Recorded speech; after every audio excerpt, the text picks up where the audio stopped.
चाहेंगे, जैसा कि आप पहले से जानते हैं कि टीआरई 3 में वर्ग 1 से 5 के लिए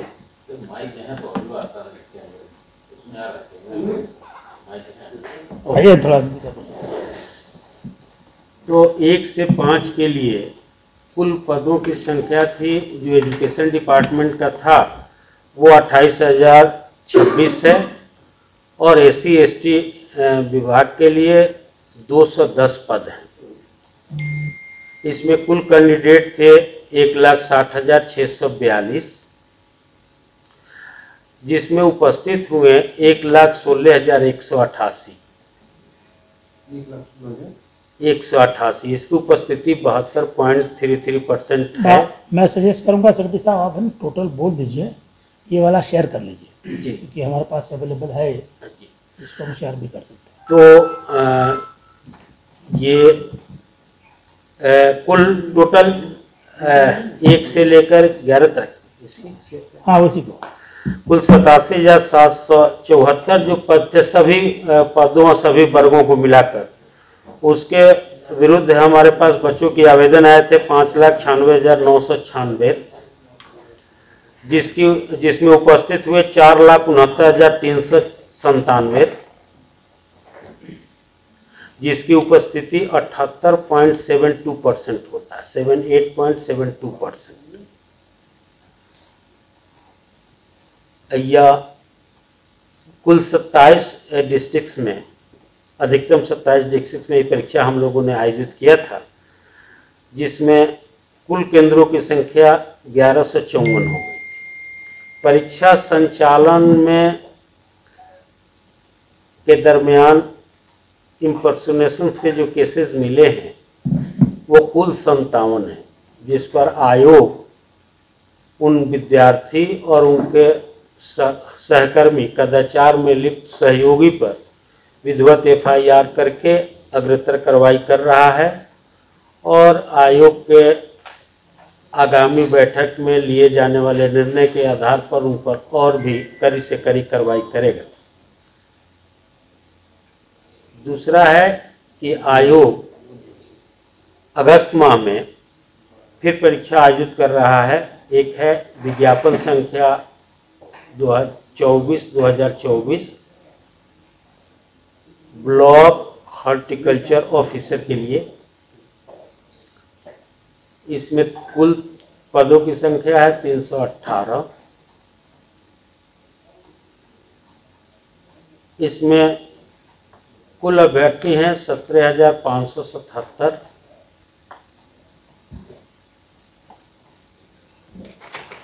परीक्षा की तिथि है 12/8 एवं 13/8, 12 अगस्त से लेकर 13 अगस्त। ये प्रतिदिन डबल सीटिंग में परीक्षा आयोजित होगी, जिसमें परीक्षा केंद्रों की संख्या 31 है। एक दूसरा एग्जाम है विज्ञापन संख्या 28/2024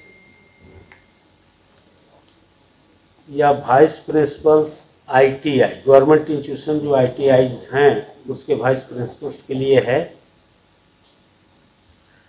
इसमें कुल पद हैं 76।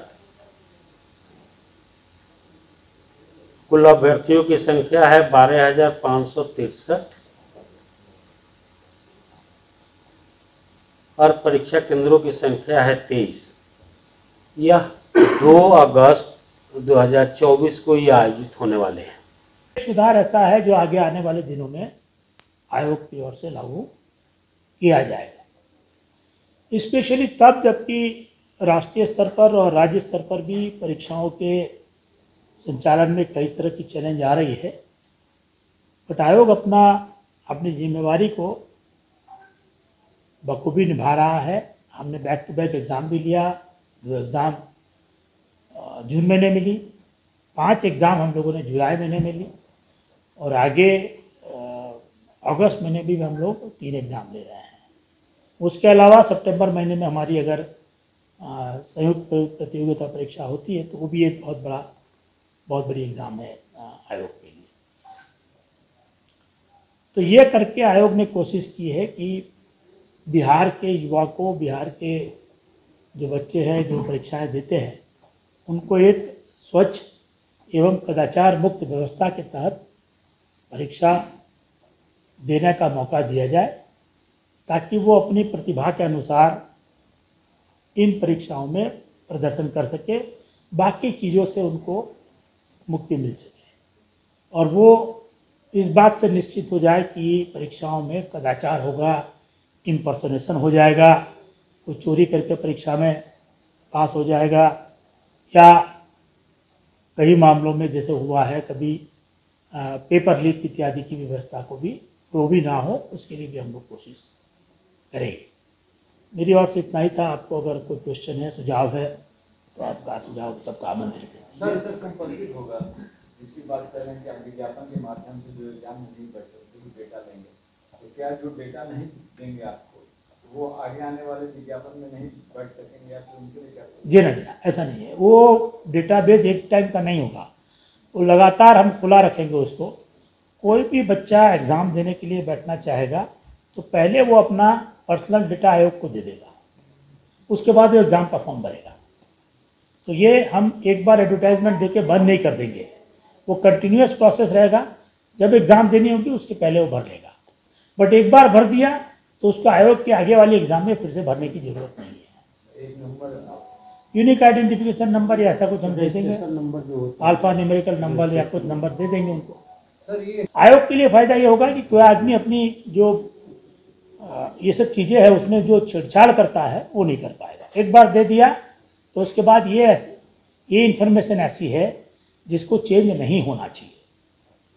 अगर कोई आदमी एक्स इन्फॉर्मेशन दे के दूसरी एग्ज़ाम में वाई इन्फॉर्मेशन देना चाहता है तो वो नहीं दे पाए। अलग कलर था, किसी दिन येलो ब्लू और ऑरेंज था, किसी दिन येलो ब्लू पिंक था, किसी दिन वाइट भी हम लोगों ने यूज़ किया है, और सिलेक्शन भी हम लोगों ने बाय लॉटरी किया था कि एक ही कलर सेट को हम लोगों ने उस दिन एग्ज़ाम के सुबह में लोगों को बताया था कि कौन सा कलर सेट यूज़ होगा। इसी से एलिमेंट ऑफ सरप्राइज बना है और इसी से लोगों को एक अच्छी कदाचार मुक्त परीक्षा मिली है। एग्जामिनेशन में बैठे थे या फिर क्या? नहीं, जो TRE 3 वाली एग्ज़ाम लास्ट मार्च में हुई थी उसके बारे में अगर आप पूछना चाहते हैं तो उनके खिलाफ इकोनॉमिक ऑफेंस विंग में केस करके कार्रवाई की जा रही है। वो इस परीक्षा में सम्मिलित हुए, उसका सूचना है? उसकी अभी कोई सूचना है। जब तक कोई दोष सिद्ध नहीं हो जाता है तब तक किसी को दोषी कहा जाए ये नियमानुकूल नहीं है। तो इसलिए वैसे अभ्यर्थियों को जिसको आर्थिक अपराध इकाई ने हेल्डअप किया था या वो उनकी कार्रवाई कर रहे हैं। फाइनल अभी हमारे पास कंक्लूजन नहीं है। जो पकड़े गए अभी वो एग्जाम दिए हैं क्या? ये हम कह नहीं सकते हैं कि वो दिए हैं कि नहीं दिए। दोष साबित होने से वो निर्दोष है आपकी नजर में? हमारे नज़र में नहीं, नियम के नज़र में। नहीं, नियम के नज़र में जब तक वो दोषी नहीं होते हैं तो हमारे ओर से ऐसा कोई अपने आवेदन में इसकी कोई प्रोविज़न नहीं था कि जो लोग पकड़े गए हैं वो आवेदन नहीं करें। देखिए, आयोग बैक टू बैक एग्जामिनेशन आयोजित कर रहा है। 18 से 22 के बीच में आपने देखा 5 एग्जामिनेशन आयोजित की गई थी और ये सभी एग्ज़ाम हम लोगों ने लास्ट एग्ज़ाम जो ली थी 15 मार्च को, उस एग्ज़ाम का कथित रूप से क्वेश्चन पेपर लीक होने के बाद जो प्रक्रियागत सुधारों का दौर आयोग ने शुरू किया और जो सुधार किए गए हैं वो सुधार के आलोक में ली गई थी। इसके अलावा जून महीने के एंड में भी 28 और 29 तारीख को भी हमने हेड टीचर और हेड मास्टर की एग्ज़ाम इसी सुधारों के साथ ली थी। तीसरे दौर का एग्ज़ाम हम लोग अगस्त महीने में ले रहे हैं। जैसे इन्होंने बताया 2 अगस्त को एक एग्ज़ामिनेशन है जिसके करीब 17-18 हज़ार कैंडिडेट है और उसके बाद 12 और 13 अगस्त को भी एग्ज़ाम होगी और उसी क्रम में आगे सितंबर महीने में भी अगर हमारे पास वैकेंसी पोजीशन आ जाती है तो संयुक्त प्रतियोगिता परीक्षा का भी आयोजन उसी कड़ी में किया जाएगा। तो मुख्य रूप से आयोग ने जो सुधार उसमें लागू किए थे वो सुधार ये एग्ज़ाम में भी चालू रहेंगे और उसको और इंटेंसिफाई किया जाएगा और इम्प्रूवमेंट किया जाएगा। जहाँ जहाँ कदाचार होने की संभावना है, जहाँ कोई अन्यथा बात है और जहाँ आयोग को कोई गैप नज़र आती है, वो गैप को प्लग करने के लिए जो प्रशासनिक कार्रवाई, चाहे क्वेश्चन पेपर के ट्रांसपोर्टेशन में हो, सीलिंग पैकेजिंग में हो, रैपिंग स्टफिंग में हो, या एक बार जिलों में पहुंच जाने के बाद केंद्रों तक पहुंचाने का, ये सभी स्तर पर जो जो इम्प्रूवमेंट की आवश्यकता है वो इम्प्रूवमेंट आयोग इस वाले में भी करेगा, जो अगस्त महीने में एग्ज़ाम हो रहे हैं उसमें भी, और उसके आगे वाले भी एग्ज़ाम है। इसके बावजूद आपने देखा होगा कि पिछले एग्ज़ाम के दौरान करीब 60 बच्चे ऐसे पाए थे जहां इम्पर्सनेशन के केस है। तो मतलब है कि जिसका जो अभ्यर्थी वो खुद नहीं बैठे थे, उनके बदले को आदमी बैठ के कोशिश कर रहा था कि वो एग्ज़ाम दे दे। पर जैसे मैंने बताया, ये संभव नहीं है, इसलिए कि हम लोग के पास सभी कैंडिडेट का बायोमेट्रिक आइडेंटिफिकेशन है, और एक बार वो सेंटर में आते हैं तो हर एक कैंडिडेट का बायोमेट्रिक इम्प्रेशन का मिलान किया जाता है। जो मिलान नहीं होता है वो निश्चित रूप से इम्पर्सनेशन का मामला है, और तदनुसार उन पर प्राथमिकी दर्ज की जाती है, और आयोग के स्तर से बहुत कड़ी एक्शन होता है, और वो सबको आगे आने वाले सभी एग्ज़ाम के लिए आयोग निबार करेगा। ये बात हम लोगों ने पिछली प्रेस कॉन्फ्रेंस में भी आपको कही थी कि आपके माध्यम से, मीडिया के माध्यम से ये बात सभी कैंडिडेट को पहुँचे कि कोई इस तरह के कोशिश ना करें। अगर कोशिश करेंगे पकड़े जाएंगे, डिबार होंगे, प्राथमिकी दर्ज होगी और उनका करियर दांव पर लग जाएगा, वो आगे अपना परीक्षा नहीं दे पाएंगे। इसी प्रक्रिया को और भी कड़ा बनाने के लिए भी आयोग ने कोशिश की है कि सभी कैंडिडेट का एक मास्टर डेटाबेस तैयार किया जाए, जिसके आधार पर कैंडिडेट की पर्सनल जो डिटेल है उसको हम लोग एग्जामिनेशन के पहले ही उनसे कलेक्ट कर लें। ये डिटेल ऐसी होगी जिसमें चेंज होने या सुधार की संभावना नहीं है। अगर आप ये वीडियो YouTube पर देख रहे हैं तो हमारे चैनल को सब्सक्राइब करें और बेल आइकन को दबाना ना भूलें। अगर आप Facebook पर ये वीडियो देख रहे हैं तो हमारे पेज को लाइक करें।